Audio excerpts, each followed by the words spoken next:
Voilà, bonjour à tous. Bonjour Thierry, bonjour Denis. Hello. Hello. Et bonjour évidemment à ceux qui se retrouvent sur Internet pour regarder Chapelle 15. Donc on a fait une petite présentation dans le premier épisode qui servait surtout, bah oui, comme je l'ai dit, à présenter.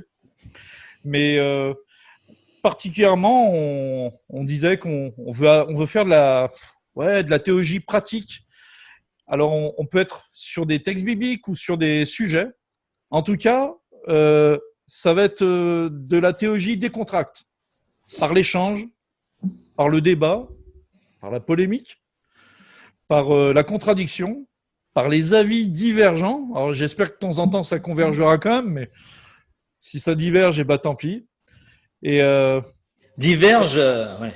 Divergente, ça me fait penser à Hunger Games, moi. Et justement, il y a un petit cliché qu'un pote à moi a réalisé, que Denis, tu peux envoyer si tu le trouves, par rapport au sujet qu'on va aborder aujourd'hui, parce que l'idée, c'est aussi d'avoir aussi plusieurs angles, mais aussi plusieurs modes d'expression. La caricature en est une, c'est très franco-français. Donc voilà, Hunger Games, et on va parler aujourd'hui de ce verset ouais. qui dit, en substance, je l'ai peu en tête, mais que le serpent attaquera le talon de la femme et la femme écrasera la tête du serpent. En gros, c'est ça. Alors, je vais vous le relire quand même. Mais Thierry, ta traduction était pas mal quand même. C'est juste Genèse 3,15. Et on va échanger sur le contexte, etc. Enfin, je ne sais pas en fait sur quoi on va échanger. Mais c'est sur ce texte. Juste, je le retrouve dans ma Bible. J'en ai pour quelques secondes, mais on y arrive. Oui, j'en profite aussi pour remercier, si je ne l'ai pas déjà fait, je me rappelle. Mais Pierre-Olivier qui a fait ce dessin, c'est intéressant parce qu'en préparant ces émissions, finalement, on découvre aussi des choses soi-même sur un angle ou sur une façon d'interpréter. Évidemment, quand on lit le chapitre dans Genèse que tu vas nous lire, le verset, on pense pas forcément à un talon aiguille, on pense pas forcément à ça. Mais en bossant avec un gars qui fait des caricatures, des dessins, Pierre-Olivier, qu'on remercie encore une fois, ben voilà, c'est ça qui est proposé. Donc moi, je trouve ça intéressant d'avoir aussi cet aspect visuel qui nous interroge en fait, qui nous choque même. Surtout que dans l'histoire de l'Église, la théologie par l'image, par le dessin, par la peinture, par la sculpture, c'est en vérité une tradition chrétienne très ancrée. Et moi, je trouve vraiment intéressant ce que ton copain fait parce que ça, en même temps, c'est une création nouvelle, mais ça s'ancre, je trouve, dans la tradition de l'Église, où même au Moyen-Âge, les paysans qui n'avaient pas forcément à l'école pouvaient voir les vitraux, qui étaient les bandes dessinées de l'époque, expliquer la Bible ou des sculptures. Et c'est moderne et en même temps, on reste dans une lignée quand même, historique. Affaire à suivre. Oui, et je trouve, juste pour clore la question, c'est très contemporain aussi. Et comme ce qu'il y a d'universel dans le message biblique, c'est que ça va dans toutes les générations, ça accompagne l'histoire de l'humanité. Et donc, que des humoristes aujourd'hui dessinent là-dessus, sur des sujets aussi anciens, voilà, c'est simplement la continuité que le message biblique se perpétue de siècle en siècle. Voilà, on va enfin pouvoir entendre le texte. Ouais, parce qu'en fait, on commence déjà à partir là, mais ouais, on part sur le texte. Alors, donc c'est Genèse 3,15 et c'est Dieu qui s'adresse au serpent, justement. Je susciterai de l'hostilité entre toi et la femme, entre ta descendance et sa descendance. Celle-ci t'écrasera la tête et toi, tu lui mordras le talon. Alors les gars, c'est là qu'on fait de la théologie. Je viens de lire le texte. Eh ben, c'est parti. Qu'est-ce qu'on pourrait dire comme ça au premier abord? Qu'est-ce que ça évoque un peu, peut-être pour toi Thierry, ce genre de texte-là? Denis, tu veux pas parler avant moi là? Je voudrais juste rappeler, Ça parce me laissera que le temps de réfléchir. les gens qui entendent ce texte, il faut bien comprendre que le toi dont il est question, c'est le serpent. Parce que comme on n'est pas dans le contexte, qu'on sort juste un verset, Oh oui, c'est de toute façon comme Sébastien l'avait clairement déjà annoncé lors de sa méditation du 5 mai dernier. Donc, j'invite tous ceux qui veulent connaître le contexte de retourner dans les quarts d'heure quotidiens du 5 mai 2020. Vous trouverez ça sur notre chaîne. Voilà, c'est qu'il y a là clairement je vais donner un premier élément, c'est qu'il y a une défaite là qui est déjà annoncée dans ces textes anciens, quoi. Les premiers textes de la Bible, il y a déjà la défaite du tentateur, du serpent, du diable. Ouais, finalement, tu vois, moi, pour rebondir, parce que maintenant j'ai eu le temps de réfléchir, tu parles, Sébastien, d'hostilité. Il y aura hostilité, et je trouve sympa qu'il ait noté Anger Games, qui veut dire en fait le jeu de la colère. La colère, c'est une autre manière de parler de l'hostilité, et c'est très présent dans la Bible, l'hostilité. Donc il y a une hostilité du serpent vers la femme et sa descendance, mais il y a finalement un retour de manivelle de la femme vers le serpent, et le 5 mai par rapport au pain quotidien qui traitait du quart d'heure quotidien qui traitait de ça, mais en fait dans l'image et puis dans la réflexion que je me fais, le talon de la femme est fatal pour le serpent, c'est qu'il y laisse sa peau. Donc je veux dire en gros une blessure au talon qu'on voit aussi dans l'image. Bien sûr, pour moi la blessure au talon c'est ce qui nous fait un peu boiter, c'est un peu le péché qui a été généré dans les chapitres premiers de la Genèse. Hein, ça vient très vite.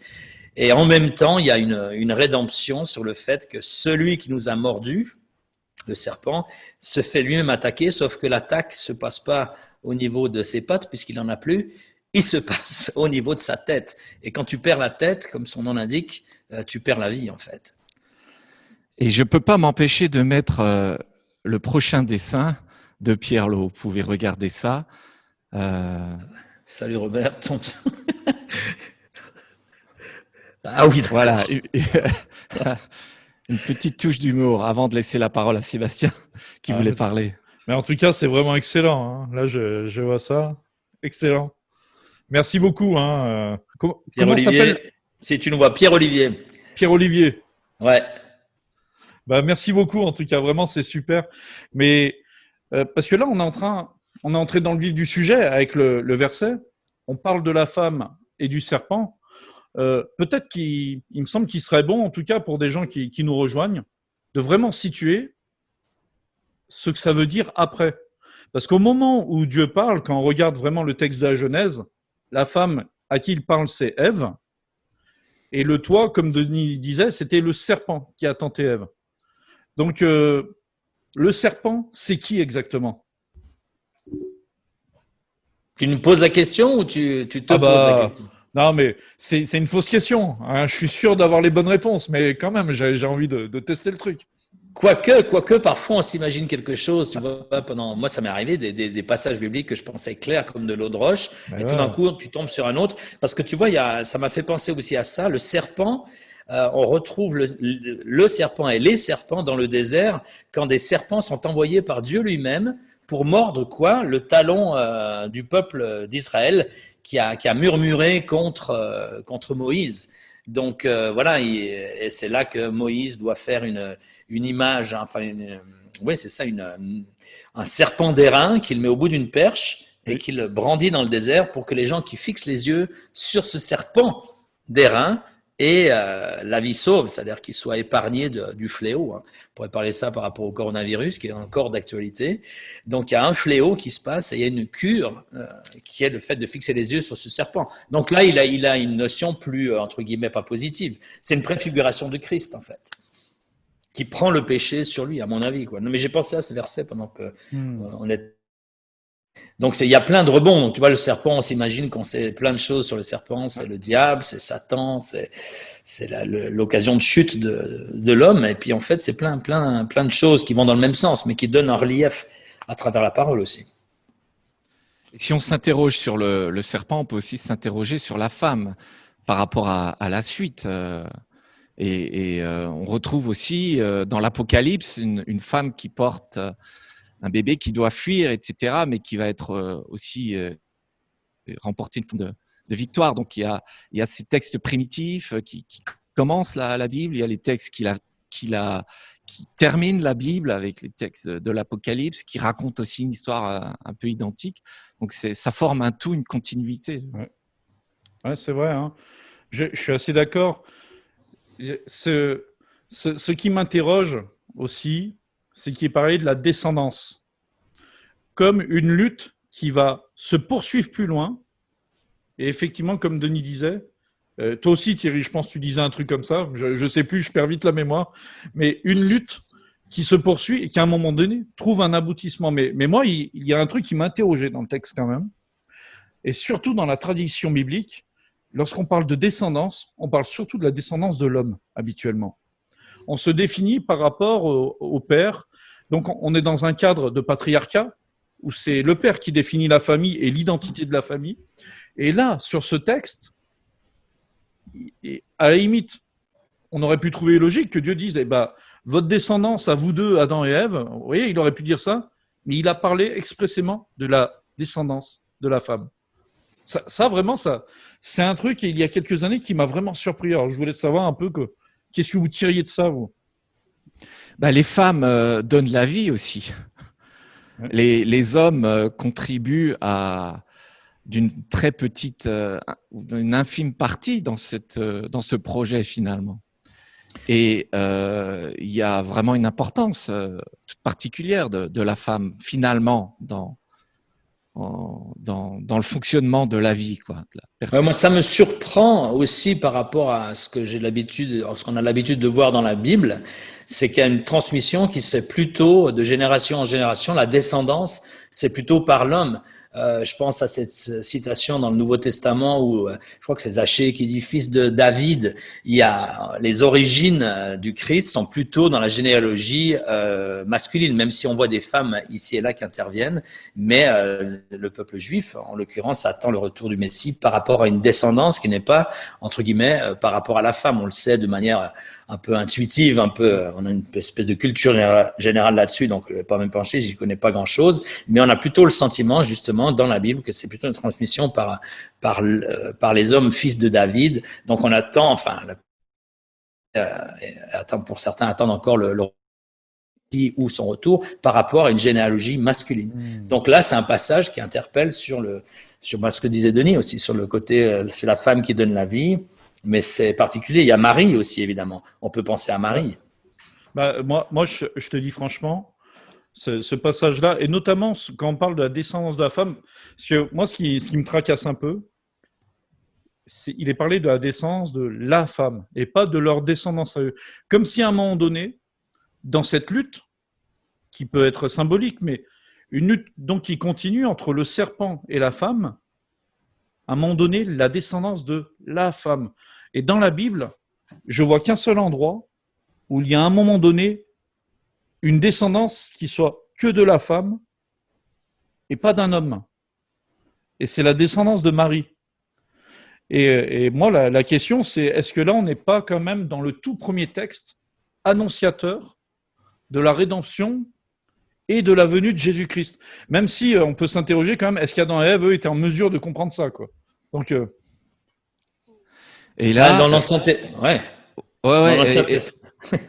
Vas-y Thierry. Vas-y Thierry. Ouais, non, je disais en fait dans l'Ancien Testament, souvent, c'est une préfiguration de ce qui va se passer.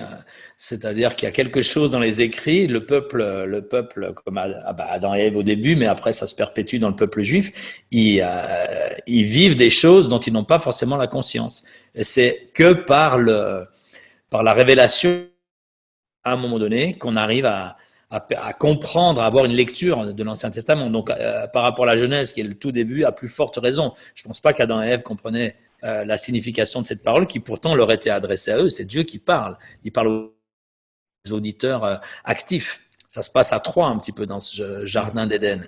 Et donc après, t'as ce peuple qui grandit et qui traverse plein d'épreuves qui sont souvent la préfiguration d'une solution apportée par Christ. En tout cas, quand on est chrétien, c'est à ça qu'on pense, quoi. Ouais, je peux pas m'empêcher de mettre le dessin de Pierlot, justement, qui vient ramener dans le débat la place de Marie aussi. Concours de lancer d'escarpins. Alors là, vous savez qu'on peut quand même se taper une plainte d'un groupe féministe avec ce genre de choses.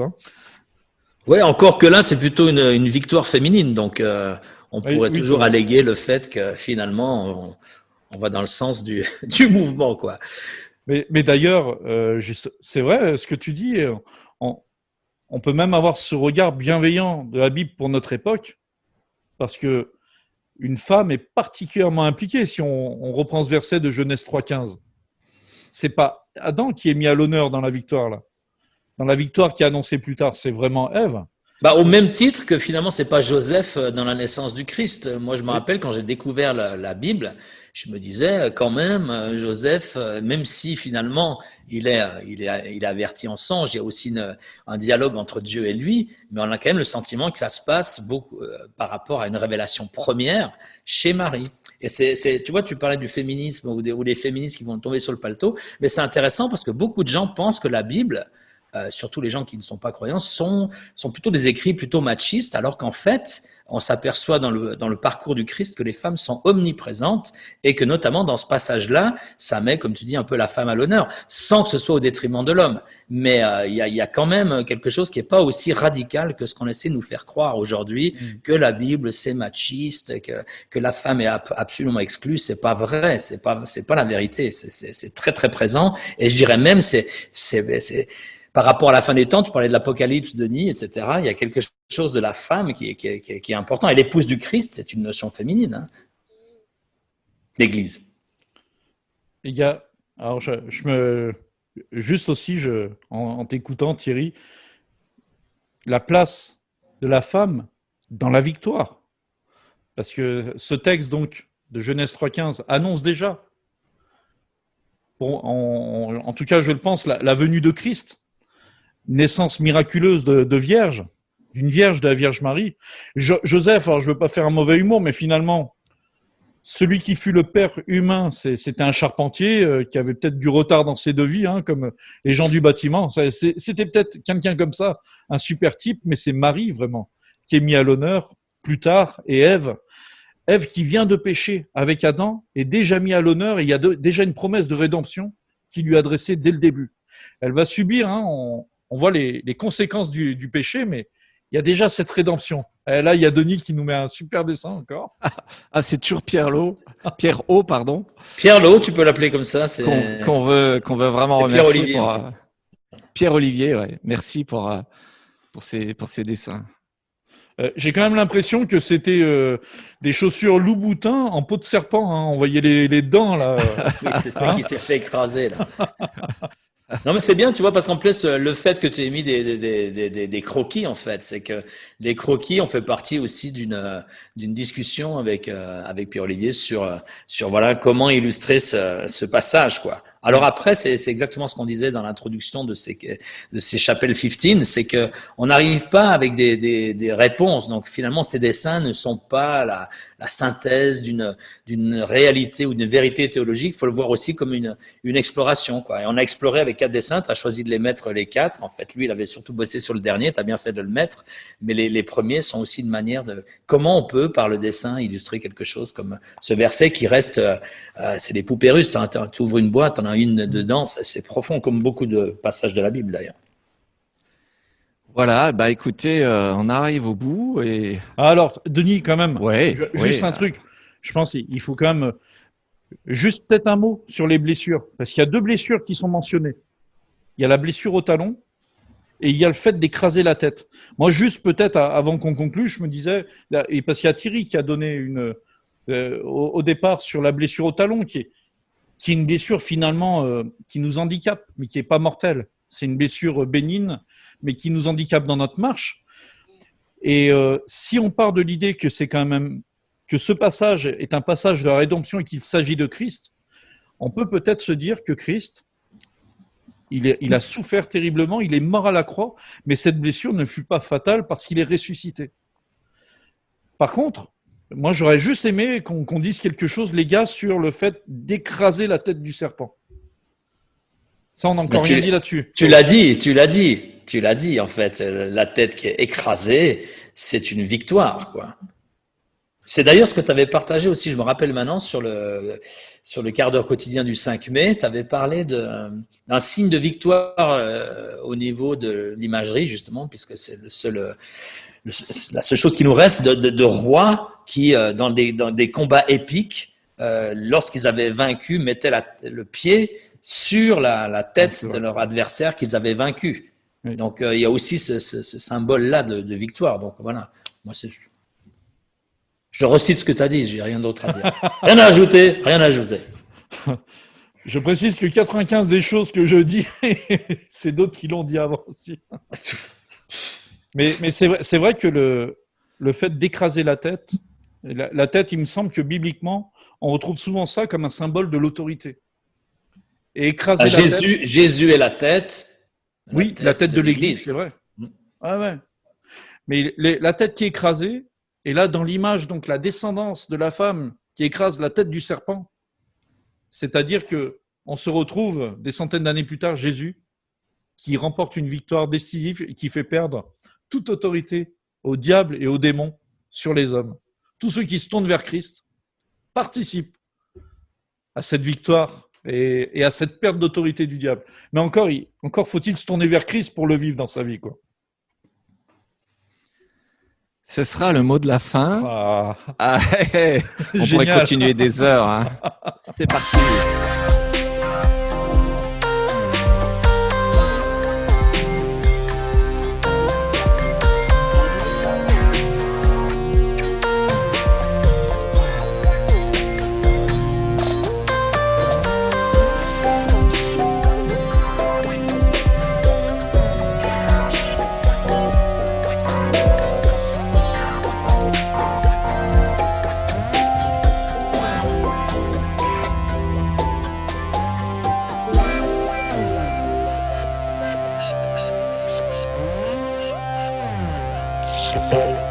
C'est